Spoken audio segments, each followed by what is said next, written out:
నమస్తే, welcome to వార్తలు వాస్తవాలు. నేను సీతారామరాజు. ముందుగా ఈరోజు పత్రికల్లో వచ్చిన ప్రధానమైన వార్తలు ఒకసారి చూద్దాం. ముందు నమస్తే తెలంగాణ. పాలమూరుపై సీఎం పచ్చి అబద్ధమంటూ ప్రధాన వార్త మనకు కనిపిస్తూ ఉంది. పట్టణాల రూపుదిద్దుకున్న నిర్వాసిత గ్రామాలు. మాజీ ఎమ్మెల్యే ఆళ్ల పేరిట ప్రత్యేకంగా గతంలో కాలనీ ఏర్పాటు చేశారు. శరవేగంగా కొనసాగిన ప్రధాన కాలువ పనులు. కానీ ఇప్పుడు ఎత్తిపోతల కోసం ఖర్చు చేసింది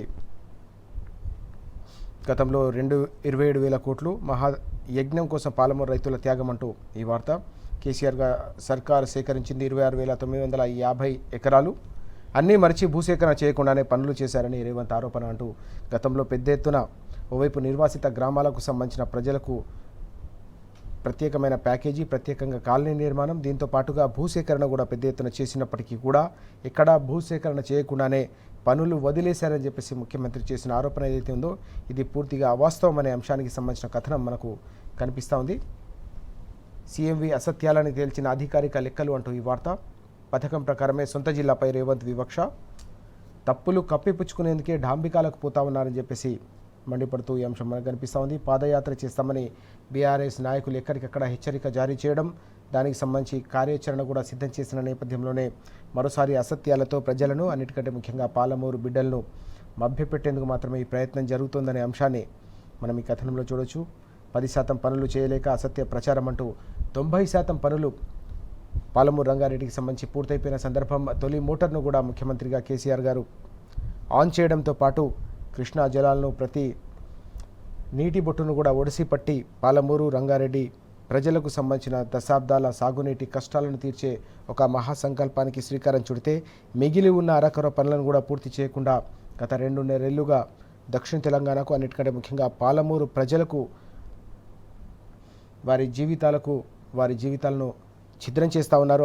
అన్నదాతకు సంబంధించిన భవిష్యత్తును అంధకారం చేస్తూ ఉన్నారనే అంశం. మరోవైపు కృష్ణా జలాలను పూర్తిగా ఏపీకి ధారాతత్వం చేసే పన్నాగం కూడా కొనసాగుతుందనే విషయం సమగ్రమైన కథనం అంతా కూడా కనిపిస్తోంది. బీఆర్ఎస్ హయాంలో పనులు ఎంత వేగంగా కొనసాగాయి, ఏ రకంగా నిధుల కేటాయింపు జరిగింది, భూసేకరణ కూడా దాదాపు 27,000 ఎకరాల భూసేకరణ జరిగిందంటే ఏ స్థాయిలో ప్రాజెక్టు నిర్మాణాన్ని శరవేగంగా పూర్తి చేయాలన్న సంకల్పం ఆనాటి ప్రభుత్వం చేసిందో మనం అర్థం చేసుకోవచ్చు.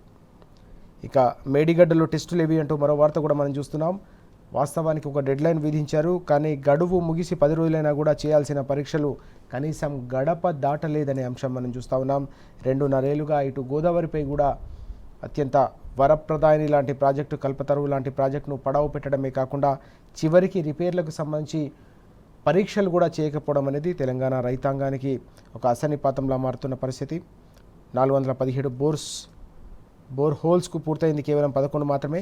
బారాజుల్లో కూడా వేయాల్సిన బోర్ హోల్స్ దాదాపు 783 అయితే కేవలం అతి తక్కువ వేసిన సందర్భం. ఇప్పటికి పూర్తయింది కేవలం 57 మాత్రమే.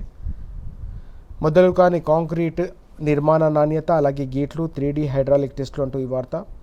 చిన్నపాటి లోపాలను ఎత్తిచూపి రైతాంగాన్ని 2.5 ఏళ్ల పాటు గోదావరి జలాలకు దూరం చేయడమే కాకుండా చివరికి రిపేర్లలో కూడా వివక్ష చూపిస్తుంది ప్రభుత్వం. ఎక్కడికక్కడ నిర్లక్ష్యం చేస్తుంది తప్ప చిత్తశుద్ధి ప్రభుత్వంలో కనిపించట్లేదనే వార్త మనకు ప్రధానంగా కనిపిస్తుంది.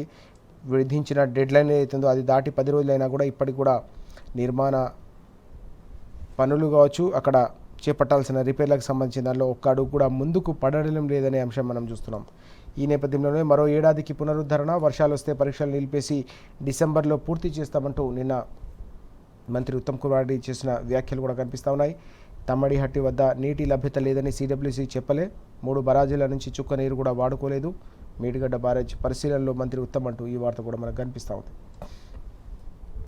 ఇక బూటు కాలితో తొక్కి మెడలు వంచి అంటూ మరో వార్త కూడా మనం చూస్తూ ఉన్నాం. ఎక్కడికక్కడ నిరసనలపై ఉక్కు పాదం మోపుతున్న ప్రభుత్వం చివరికి కమ్యూనిస్టు సోదరులు చేసిన ఆందోళనపై కూడా ఏకంగా అత్యంత అణచివేతను ప్రయోగించారనే వార్త. కరీంనగర్లో జరిగింది ఈ సంఘటన.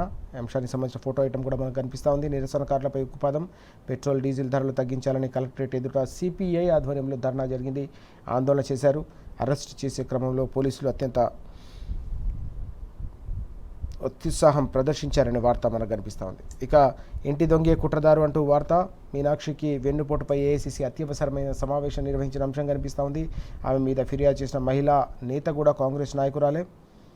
నవంబర్లో మధ్యప్రదేశ్ సీఎం తెలంగాణ పర్యటన, ఒక్కో ఘటనపై లోతుగా విచారిస్తున్న కాంగ్రెస్ పెద్దలు అంటూ ఈ మొత్తం వ్యవహారంలో నామినేషన్ తిరస్కరణకు సంబంధించిన దానిలో కుట్ర జరిగింది, ఇంటి దొంగే ఆ కుట్రదారంటూ ఈ వార్త. కాంగ్రెస్లో జరుగుతున్న చర్చకు సంబంధించిన సమగ్రమైన వివరాలు కూడా మనం చూస్తూ ఉన్నాం. ఇక ఫీజు బకాయిలు ఇవ్వనట్టే అంటూ వార్త. ఫీజులపై జీవో 9 జారీ, సుమారు 10,000 కోట్లకు పైగా పెండింగ్, దాదాపు 14 లక్షల మందికి పైగా విద్యార్థులు ఎదురు చూస్తున్న అంశం కూడా మనకు కనిపిస్తూ ఉంది. ఇక నిన్న ఫ్యూచర్ సిటీ మరో అమెరికా సింగపూర్లా ఉంటుందని చెప్పి ముఖ్యమంత్రి చేసిన వ్యాఖ్యలు, ఆ అంశానికి సంబంధించిన వార్త కూడా కనిపిస్తూ ఉంది. ఈ నగరాన్ని రైతులే కాపాడుకోవాలని చెప్పేసి ఆయన చెప్పిన అంశాలు కూడా మనం చూస్తూ ఉన్నాం. సీఎంకు కొత్త హెలికాప్టర్ కిరాయికి నెలకు దాదాపు 5 కోట్లు ప్రభుత్వం వెచ్చించబోతుందనే అంశం కూడా కనిపిస్తూ ఉంది. గంటకు 10 లక్షల చొప్పున చెల్లింపు, ఆధునిక ఎయిర్బస్ 160 కిరాయికి తీసుకునేందుకు సర్కారు ప్రతిపాదనలు అంటూ ఈ వార్త కూడా మనం చూస్తూ ఉన్నాం. మరోవైపు అనేక కీలకమైన అంశాలు కూడా మనకు కనిపిస్తూ ఉన్నాయి. బీఆర్ఎస్ వర్కింగ్ ప్రెసిడెంట్ కేటీఆర్ గారు హైదరాబాద్లో తొలి వర్షానికి ప్రభుత్వం చేతులు ఎత్తేసిందనే అంశంపై పెద్ద ఎత్తున ధ్వజమెత్తిన అంశం కూడా మనకు కనిపిస్తూ ఉంది. రేవంత్ అసమర్థత వల్లే హైదరాబాద్ ప్రజలకు అవస్థలు తప్పలేదు. కేవలం చిన్నపాటి వర్షానికి 4 గంటల పాటు ప్రజలు, అన్నిటికంటే ముఖ్యంగా వాహనదారులు, ఆడబిడ్డలు ఉదయం నుంచి సాయంత్రం వరకు పనిచేసుకుని ఇంటికి వెళ్తున్న సమయంలో అష్ట కష్టాలు పడాల్సిన దుస్థితి రావడానికి ప్రధాన కారణం ఈ ప్రభుత్వానికి సంబంధించిన వైఫల్యమే అంటూ ఆయన పడ్డారు. రేవంత్ అసమర్థత వల్లే హైదరాబాద్ ప్రజలకు అవస్థలు అంటూ ఆయన ధ్వజమెత్తిన అంశం కూడా మనకు ప్రధానంగా కనిపిస్తోంది. ముఖ్యమంత్రి తీరుతోనే నగరవాసులకు నరకయాతన, ఆయన ధ్యాసంతా రాజకీయాలు, భూ కబ్జాలపైనేనంటూ నిన్న ఎక్స్లో ట్విట్టర్లో బీఆర్ఎస్ వర్కింగ్ ప్రెసిడెంట్ కేటీఆర్ గారు ధ్వజమెత్తిన అంశం కూడా ఈరోజు పత్రికల్లో మనకు ప్రధానంగా కనిపిస్తూ ఉంది. ఇవి ఈరోజు మనకు కీలకంగా కనిపిస్తున్న వార్తలు.